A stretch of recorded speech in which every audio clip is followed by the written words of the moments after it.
Well, before I touch on other things today, let's talk about the Toronto Marlies. And yes, I'm wearing Maple Leafs and I'm got Maple Leafs up here because it's the Maple Leafs farm team, which is why Toronto fans are excited right now. I think if the Toronto Marlies were the farm team for, say, Dallas, Detroit, Florida, I don't think there'd be as much excitement. But understandably, there's some excitement in the idea that, hey, maybe some of these guys can join the Maple Leafs in the fall. Maybe. But I always temper my excitement when it comes to Calder Cups because a team can go to a Calder Cup, they can win a Calder Cup, and it may not help the parent team as much as one might think. Really depends on whether or not it's an AHL team made up of veterans or an AHL team made up of young guys. And in the Marlies case, there's a bit of both, which is kind of good news. Janssen led the way in scoring with 10 goals and 14 assists in 16 games, so 24 points in 16 games, and that has Leafs fans kind of excited. But again, you look at the Leafs' top six, there's not a whole lot of room there for somebody to move up. And where it gets tricky with American Hockey League guys is some of them are fast, but small by the NHL standards, and some of them are very talented, but slow by NHL standards. So they get stuck in the American Hockey League. Trevor Moore, 20 games, 6 goals, 11 assists. Ben Smith, 20 games, 7 goals, 9 assists. Chris Mueller, 20 games, 4 goals, 12 assists. First rookie on the board, the rookies are in red, Carl Grundstrom, 20 games, 8 goals, 6 assists. He impressed me in the two games and a bit that I watched. Um, I don't think he's going to make the team out of training camp this coming season, but there may be a few guys on here that could make it. I'll go ahead and grab a marker to put an asterisk next to the guys that I think could make it. Altonen is one that Toronto fans may be excited about. Altonen works pretty hard. I don't know how much upside at the NHL level there is. I don't. I don't know how much scoring he would provide in NHL level. Dmitro Timashov. I thought Timashov looked all right out there. Um, Again, it's kind of that same thing. Callie Rosen has me genuinely kind of excited to see what he can do at the NHL level. I thought he had an excellent finals against the Texas Stars, and he will have a shot at making their roster out of training camp. Mason Marchment also really impressed me in the games that I saw. 20 games, 6 goals, 3 assists. I think this kid has a bright future. I don't know if it's an NHL future or if it's an American Hockey League future, but I do think he has a bright future. Colin Greening, 20 games, 4 goals, 5 assists. Pierre Engvall, 20 games, 3 goals, 5 assists.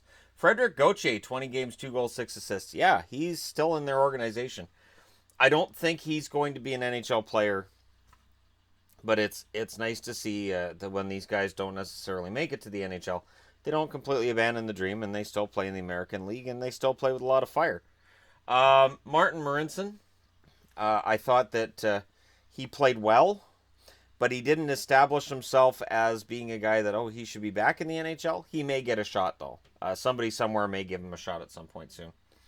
Adam Brooks, 20 games, 2 goals, 4 assists. I like the energy that kid brought. Justin Hall, I've talked up Justin Hall a lot. 3 goals and 2 assists in 20 games. It is an underwhelming offensive resume the kid has, but he works really hard. And I would like to see him get a shot. Travis Dermott, 14 games, 1 goal, 3 assists. I like Dermott. That's been well documented. Timothy Liljegren, 20 games, 4 assists. I don't know if he's NHL ready yet, because here's the thing. So you've got Callie Rosen, who I think does get a shot at making the Leafs right out of training camp this fall. And Dermott. Well, that's 2 already for roster spots. I think Liljegren gets some more time in the American League and gets a chance to lead this team on the blue line. And they'll look for him to play the kind of role that Rosen did in the finals this year. In net, they had Garrett Sparks, 14 and 5, 2.22 goals against, 915 save percentage. I thought he played well. I didn't think he was overly fantastic. I thought he played well. Calvin Pickard was 1-0 when he got a shot at being in net, 1.00 goals against, 956 save percentage. I'm still surprised at Calvin Pickard falling so far off the map in a year. From potential Vegas backup to backup for the Marlies, so the number 4 goalie in the organization. And it doesn't look bright for him going into this fall either, where the Leafs are happy with McElhinney. Now, They were debating yesterday on TSN, could Garrett Sparks get traded by the Leafs? I guess, but I don't know how much value Sparks would have right now. Because again, he had a nice run for them in the Calder Cup playoffs. But there have been plenty of American Hockey League goaltenders who put up excellent American Hockey League stats, but aren't quite what a team's looking for at the NHL level. It's a different game. You look at the top scorers on this team, and let me move this over. I do think Janssen's going to get a shot at the team, but it'll be interesting to see if they have room for him. I think he's more of a guy that you're going to want to send to the Marlies, okay, in October or September. And when a top six forward gets hurt, he's your call up. There's often times where fans will be enraged, like, why did this guy get called up? It should have been that guy. And in some cases, it's because they need a bottom six forward, so they bring in a guy like maybe a Justin Hall that can play that role. Or if it's a top six role, that's where you'll see a guy like Janssen getting called up. I did like Hall's game a lot. I hope he gets a shot. I do think Aaltonen gets a shot at the roster in the fall as a fourth line guy. The only concern I would have for the Leafs would be this. So you've got all these young kids already in the lineup, and if you bring up more of these young kids, you're going to need more grit, more hitters, because otherwise these kids are going to get drilled right through the boards by a team like a Washington Capitals or Pittsburgh Penguins. They're going to get drilled. So it's exciting to see these young kids. I do think Rosen and Dermott are going to get a shot at the blue line for the Leafs in the fall. I do think Janssen gets a shot at opening the roster or opening night. He gets a shot at the opening night roster for the Leafs in the fall. Outside of that, I don't know. It's a mix. Aaltonen will be in there. He'll give them something to think about, and I think it's going to depend on what Kyle Dubas does this summer. And of course, the big question mark is Sheldon Keefe. Sheldon Keefe has led this team, I believe it's 3 years now as coach. They've had an excellent regular season each time. Now they've won a championship.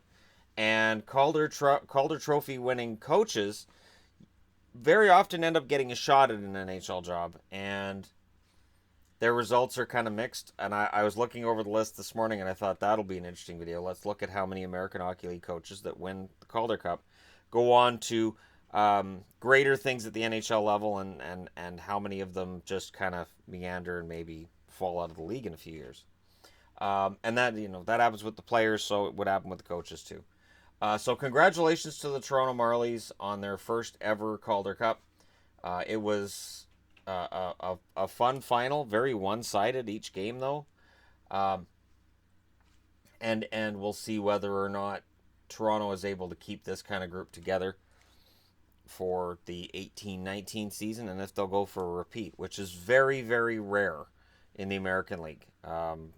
Because of the nature of the league, because of the way that things work, repeating as champions in this league is really, really difficult. But it was a fun ride. I'm sure there are Leaf fans that are excited about some of these kids, and they should be. I'm most excited, if I'm a Leaf fan, about Calle Rosen. I'm not sure why he wasn't on their blue line regularly this year. I don't. I don't have a reason for that, because anytime I watched him play with the Leafs preseason, regular season, I thought he was good, and I wasn't quite sure why he was getting sent back down to the Marlies. But here you go. He's had a fantastic finals. He's earned himself a shot at being a regular top six blue liner.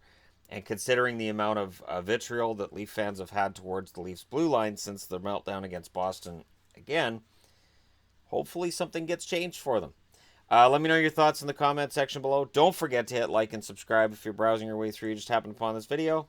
Thank you so much for watching. I'll talk to you again soon.